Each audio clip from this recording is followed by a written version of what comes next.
Spoiler Tales of Herding Gods episode 72. Kembali lagi dengan gua Lidon, mari kita bahas. Oh iya, disclaimer cerita di novel dan adaptasinya kadang beda ya guys. Jadi kalau ada yang sedikit melenceng, itu wajar. Setelah percakapan putra mahkota, cerita berlanjut di kejauhan, lampion pasar malam di luar gerbang kota masih berkelap-kelip. Chinmu berbalik dan pergi. Adipati Wei baru saja diangkat menjadi Raja Langit. Yu dan Shi harus menjelaskan aturan sekte suci agar tak terjadi kesalahan fatal. Chinmu berjalan santai. Ia berhenti sesekali, menatap cahaya lampion, mendengar tawa para cendekia, melihat para wanita anggun berjalan perlahan di bawah cahaya emas. Para sastrawan memamerkan kecerdasan. Para praktisi bela diri memamerkan kemampuan ilahi. Tawa lembut bertebaran. Ibu kota ini benar-benar hidup. Salju selembut bulu angsa mulai turun. Kristal putih menempel di bahu orang-orang. Banyak yang mendongak kagum. Salju yang indah. Cahaya lampu membuat serpihan itu berkilau lebih terang. Gadis-gadis mengulurkan telapak tangan, menangkap dingin yang jatuh dari langit.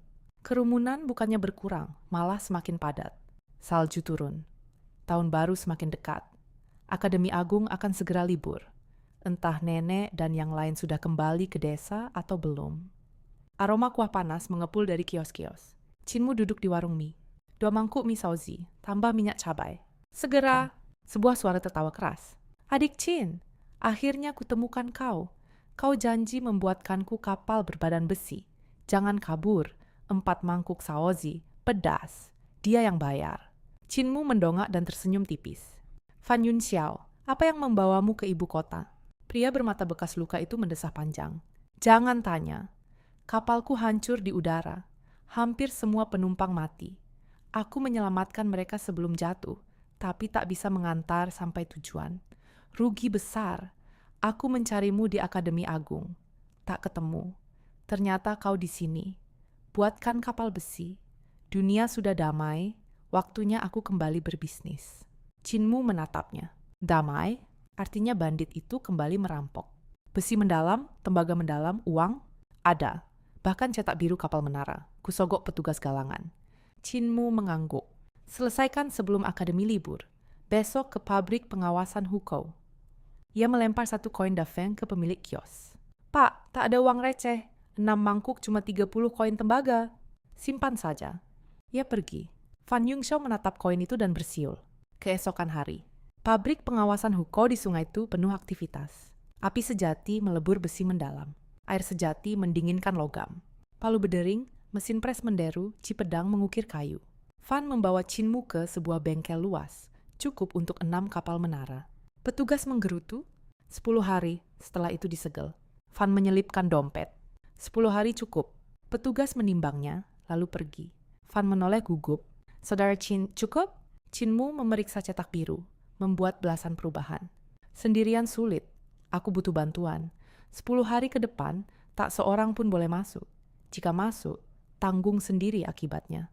Fan mengangguk cepat. Roh rubah dipanggil. Undang aula karya surgawi dan aula prajin.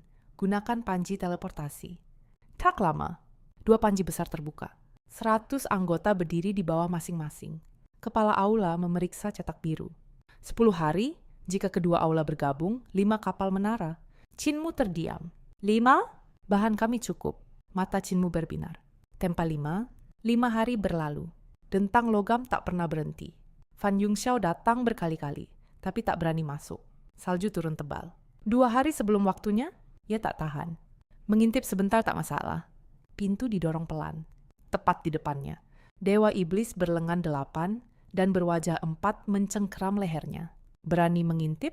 Aku, Fan Yunxiao. 200 anggota sekte suci menoleh serempak. Wajah Fan memucat. Sekte Iblis Surgawi. Aku tak lihat apa-apa. Aku buta. Chinmu berjalan mendekat dari tungku. Kubilang jangan masuk. Ia mengangkat 2 jari. Ada 2 jalan. Kau tahu artinya. Fan Yunxiao tak ragu. Aku bergabung. Raja Iblis Dutian melepaskannya. Chinmu tertawa.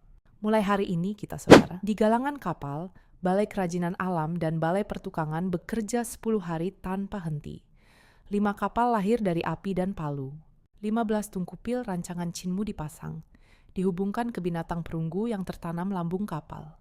Setiap kapal memanggul 3 tungkupil. 3 binatang perunggu dipasang, 2 di atas, satu di dasar.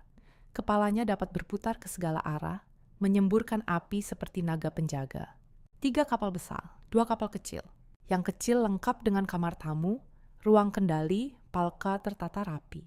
Atas perintah Kinmu, seluruh lambung dicat motif serat kayu. Dari jauh tampak seperti kapal terbang biasa, tapi taring besi disembunyikan. Fan Yungxiao mondar-mandir dengan mata menyala. Tuan Sekte, yang mana milikku? Cimu menunjuk kapal kecil. Wajahnya langsung berubah. Tak bisa yang besar? Kapal besar untuk perang. Lambat, boros batu obat. Kapal kecil cepat. Jika kau ingin tetap menjadi bandit api, pilih yang kecil. Fan Yungxiao terdiam sesaat. Baik, yang kecil. Lalu satu lagi untuk siapa? Kendaraanku menjelang tahun baru. 3 kapal besar dilepas lebih dulu setelah murid sekte iblis surgawi berganti pakaian. Kapal kecil Fan Yungxiao didorong ke rel kayu. Aula bandit bagian dari sekte, ujar Kinmu tenang. Rampas harta, jangan ambil nyawa. Jangan nodai perempuan. Fan Yungxiao tertawa keras. Perampok pun punya aturan. Salju telah berhenti, udara membeku. Nyalakan tungku, lepas landas. Mulai hari ini, kapal bajak laut cloud chasing. Api meraung. Lambung besi terangkat, menembus udara dingin. Kinmu memandangi mereka hingga menghilang. Lalu kembali ke ibu kota bersama naga Kilin, Hulinger, dan Raja Iblis Dutian. 10 hari tanpa matahari, gumam Hulinger. Kinmu terdiam. Salju sudah berhenti. Mengapa matahari tetap tak muncul? Ibu kota berselimut lentera tahun baru, namun kapal-kapal terbang pejabat naik lurus ke langit, bukan menuju medan perang. Di Akademi Kekaisaran, para sarjana hanya membicarakan liburan. Keesokan harinya, perintah turun, libur dimulai. Sementara itu, di atas kapal cloud chasing, Fan Yungxiao menggigil di haluan. Kita di mana? Sungai Li. Tan Yungxiao membeku. Perbatasan selatan, mengapa bersalju? Ia menatap awan kelabu yang tak berujung. Ada yang melihat matahari? Semua menggeleng. Ini bukan awan biasa. Suaranya menurun. Jika selatan membeku, tahun depan orang-orang kelaparan. Saat lapar, mereka memberontak. Tambah daya tungku. Terbang terus ke selatan. 2 jam kemudian, kapal menembus laut selatan. Cahaya menyilaukan menyambut mereka. Matahari bersinar bebas. Laut berkilau biru. Fan Yungxiao menoleh ke utara dan napasnya tercekat. Awan hitam raksasa menyelimuti seluruh wilayah Kekaisaran Perdamaian Abadi. Di Akademi Kekaisaran, Kinmu hendak pulang ketika utusan datang. Atas perintah Kaisar, semua pejabat peringkat ke-6 ke atas hadir di sidang. Di aula istana, ribuan pejabat telah berkumpul. Kaisar Yanfeng duduk dengan wajah muram. Lebih dari 10 hari tanpa matahari. Seluruh negeri diselimuti salju 6 hingga 7 hari. Dari gurun utara hingga perbatasan selatan, ia bangkit dari takhta naga, jarinya menunjuk langit. Satu awan menutupi seluruh wilayah kekaisaran. Begitu kata-kata itu jatuh, aula meledak oleh bisik dan perdebatan. Satu awan menutupi seluruh kekaisaran Yenkang mustahil. Namun salju telah turun 6-7 hari tanpa henti. Dari timur 90.000 li hingga barat, dari utara 80.000 li hingga selatan. Praktisi seni dewa mampu memanggil angin dan hujan, tetapi hanya untuk satu kota, satu lembah. Tak ada yang bisa menutup langit seluruh negeri. Ini jelas bukan bencana alam biasa.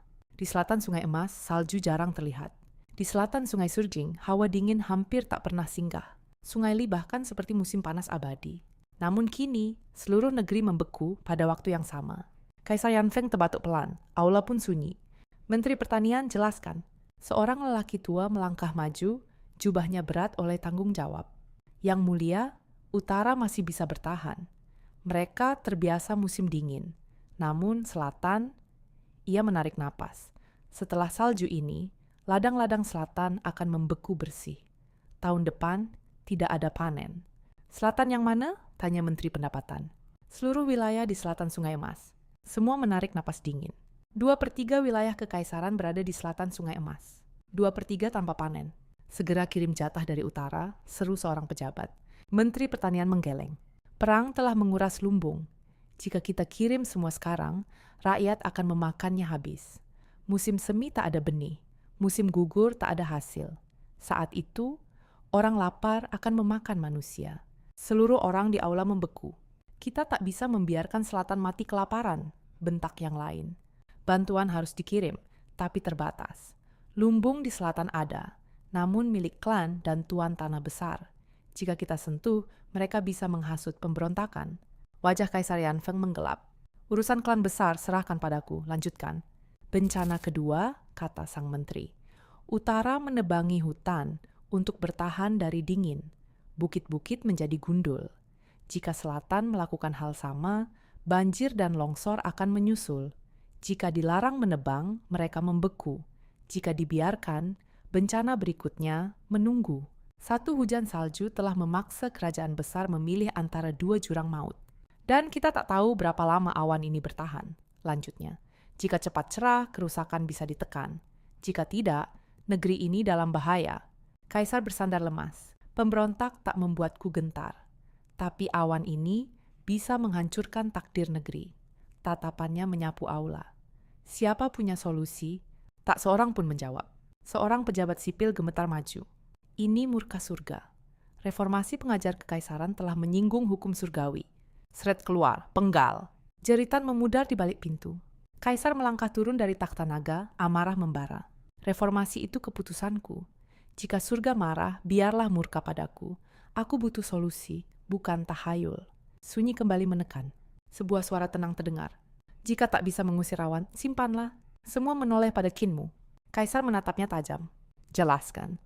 Di medan perang, prajurit menyimpan api sejati dalam labu roh. Saat dibuka, api dilepaskan. Jika api dan asap bisa disimpan, mengapa awan tidak? Jenderal Qin Jian melangkah maju. Masuk akal. Namun tentara hanya punya 1 juta labu wisteria. Itu cukup untuk satu provinsi, tidak untuk seluruh negeri. Qinmu melanjutkan. Kekaisaran memiliki banyak praktisi kuat. Hakim daerah, klan besar, ahli istana. Dengan dekrit yang mulia, perintahkan mereka membuat harta roh untuk menyerap awan di wilayah masing-masing. Tentara membantu. Ribuan ahli bekerja serentak, awan dapat dipatahkan.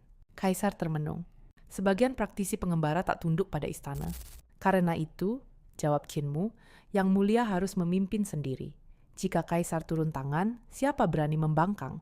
Para pejabat saling pandang. Kaisar keluar ibu kota berarti bahaya pembunuhan. Namun mata Kaisar Yanfeng justru berbinar. Ada lagi? Setelah salju mencair, kata Qinmu, kerahkan para praktisi membantu desa. Tanam ulang, panggil angin saat perlu, usir hama. Hangatkan ladang dari embun beku. Jalan orang suci tak berbeda dari jalan rakyat. Ini ajaran iblis, teriak seorang pejabat. Jabatanmu dicabut, jawab Kaisar ringan. Itu kata-kata menyelamatkan negeri. Qinmu melanjutkan. Dirikan pengawasan cuaca. Tahun banjir, simpan hujan. Tahun badai, simpan angin, hujan es, petir. Saat kekeringan, lepaskan hujan. Saat perang, lepaskan badai. Jika salju saja hampir meruntuhkan kita, bagaimana musuh menahannya? Menentang hukum surgawi, teriak yang lain sambil bersujud hingga berdarah. Kau juga dicopot, kata Kaisar dingin. Awan salju inilah yang hampir menghancurkan kita, bukan gagasan berani. Ia menoleh pada Qinmu. Kau ikut denganku dalam penanggulangan. Qinmu ragu. Hamba hendak pulang tahun baru, namun hamba bisa merekomendasikan orang cakap. Kaisar tertawa keras. Disetujui. Jika mereka berguna, jasamu takkan kulupakan. Di sudut aula, Duke Wei menyipitkan mata. Sekte iblis surgawi perlahan memasuki istana. Guru kekaisaran tak terlihat, dan badai di langit belum juga bergerak. Awan ini besar, namun belum cukup besar. Di barat, di puncak emas Gunung Meru, berdiri megah biara Guntur Agung, menjulang di atas lautan awan. Rulai tua memandang ke arah wilayah kekaisaran Yenkang. Matahari bersinar keemasan. Awan seluas samudra itu justru tampak terang, terlalu terang. Ini peringatan, katanya pelan, namun belum hukuman. Para bodhisattva, arhat, dan yang mulia berdiri berlapis-lapis di bawah singgasananya. Dalam sejarah panjang biara ini, kami pernah menyaksikan serangan meteorologi yang jauh lebih besar. Salju turun 30 hari. Awan gelap menutup 80.000 li. Matahari lenyap, rakyat kelaparan. Bandit bangkit. Kaisar memerintahkan dewa dan raja naga bertindak. Lalu meteor jatuh seperti banjir. Gunung berapi meletus, sungai mengering, laut surut, matahari dan bulan menghilang. Suasana membeku. Pernah terjadi di reruntuhan besar, ucap Rulai tua. Tatapannya beralih ke tanah tak beradab di balik Gunung Meru. Itu catatan saat-saat terakhir kerajaan ilahi di sana. Salju dan awan hanyalah awal. Seorang biksu berbisik gemetar. Rulai, apakah ini pertanda yang sama? Lebih awal, lebih ringan. Rulai tua menyipitkan mata. Perbuatan kekaisaran telah menarik perhatian mereka yang di atas. Sunyi mencekam. Jika kaisar ingin menghentikan bencana ini, lanjutnya, hentikan reformasi. Tunduk, mohon ampun pada surga. Jika tidak, meteor, letusan, laut kering, matahari padam. Murka surga tak pernah setengah hati. Seorang biksu datang melapor. Utusan putra mahkota perdamaian abadi memohon audiensi. Rulai tua tersenyum tipis. Putra mahkota masih mencari jalan, undang dia. Di Kunlun Gunung Gyeokvoid, sekte Dao berdiri seperti dunia tersendiri. 4 musim abadi seperti semi. Guru Dao tua memandang awan di kejauhan. Ini peringatan serius, namun belum mematikan. Jauh dibanding kehancuran reruntuhan besar. Para Taois duduk bersila. Kami menentang reformasi bukan demi kepentingan sendiri, tetapi demi Dao. Dao meniru alam. Ia berbicara perlahan. Kita bisa memanggil angin dan hujan, namun kita tak boleh mengubah hakikatnya. Dao mengikuti alam, bukan mengendalikannya. Seorang Taois berkata, murid sekte iblis memanggil hujan saat kemarau, menggali sumur, melebur logam, memburu binatang iblis demi rakyat.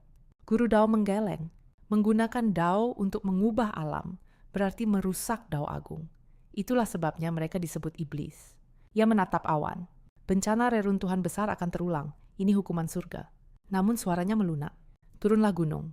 Selamatkan rakyat. Jika menyelamatkan satu nyawa, itu lebih baik dari 1000 perdebatan. Para Taois turun seperti aliran cahaya. Guru Dao menatap jauh. Jika kaisar tetap keras kepala, sekte Dao akan turun tangan. Di ibu kota, Qinmu mengeluarkan dekrit. Bantu kaisar, simpan awan, selamatkan rakyat selatan, tanam ulang, jaga ketertiban. Dunia takkan tetap damai. Penjaga Kirining Daoci bertanya, identitas apa yang kita pakai? Dengan nama kalian sendiri, jika diberi gelar, terima. Kita bagian dari negeri ini. Qinmu mengangkat kepala, menatap awan hitam. Salju ini bisa menghancurkan negara. Namun masih ada yang sibuk memikirkan mana iblis, mana ortodoks. Tak seorang pun berpikir membantu rakyat. Ia tersenyum tanpa senyum. Mereka terlalu lama di puncak. Penjaga kanan berkata tegas, kultus kita berdiri hingga kini bukan tanpa alasan. Di dermaga, Hulinger, Naga Cilin, dan Raja Iblis Dutian menunggu.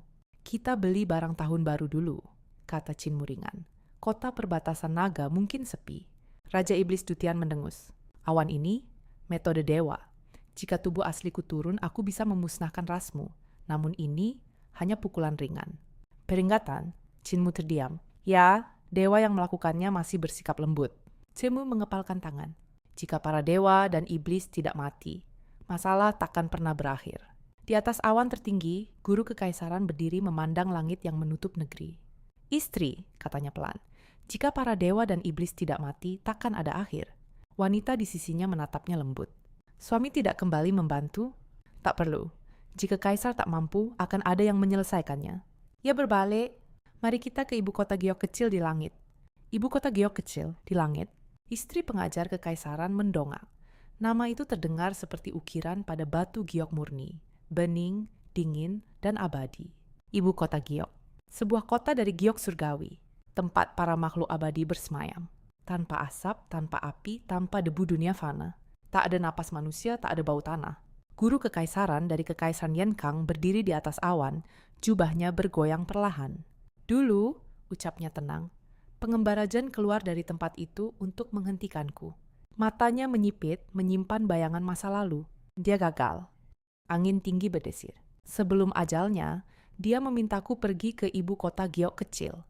Katanya, ada sesuatu di sana yang mungkin bisa mengubah pikiranku.